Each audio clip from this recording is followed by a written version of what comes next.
Our trusty Grand Caravan has been the mainstay of transportation for most of Phil's racing career, over 7 years so far. We put a lot of Ks on it, and yeah, we got the dreaded brake shudder. First started noticing it on long hills, descending long hills, long application of the brakes. If you're here on this video, I guess you've suffered the same problem. I went to YouTube to try and find some ideas.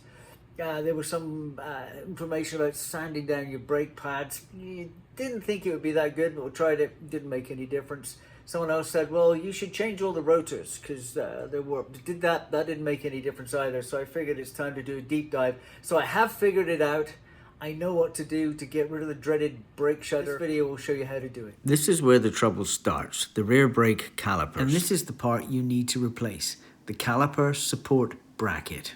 Underneath these rubber covers are pins that the caliper moves back and forth on. These pins wear, and that's what causes the shudder. Here on the other side of the caliper are a 13mm bolt that holds the caliper to the caliper support bracket. Remove the two 13mm bolts. Once the two caliper mounting bolts are removed, you can work the caliper up and off of the pads.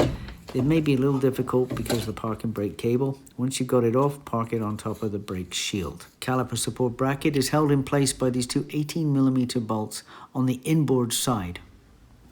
Remove the two 18mm bolts, which will be tight.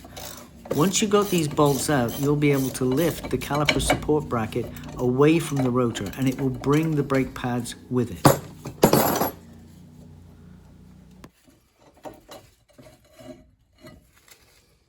Just wanted to thank you for joining us today. Hope this is helpful. This channel is designed to help support Phil in his race career. So your support really helps us to grow the channel. So please subscribe and click the like to this video. You will need to fit the spring clips for the brake pads into the new support bracket. Here I've removed one set of pads so you can see the clips. These can be removed with a screwdriver. Once you've fitted your pads and clips, this is what the assembly should look like, ready to refit. Refit the new caliper support bracket and pads over the top of the rotor. Here is what it should look like viewed from the top. Fit the two 18mm bolts through the wheel hub brackets and into the support bracket and tighten them to 75 foot-pounds torque. Place the caliper and pads over the top of the rotor and line up the bolt holes in the caliper support bracket, making sure there's some movement in the pins. Fit and tighten the 13mm bolts that connect the caliper to the caliper support bracket. You may find that you'll need to hold the back plate. For that, you'll need a 24mm wrench to make sure it stays in position while you tighten the bolt. Tighten these bolts to 26 foot-pounds. Here is the Mopar part number you'll need to order the caliper support bracket. So remember to work safe. Make sure when you jack your vehicle up, you support it properly with axle stands and you have the right tools for the job. Otherwise, maybe let your mate who's a professional do it. Anyway, I hope this is helpful and thank you for watching.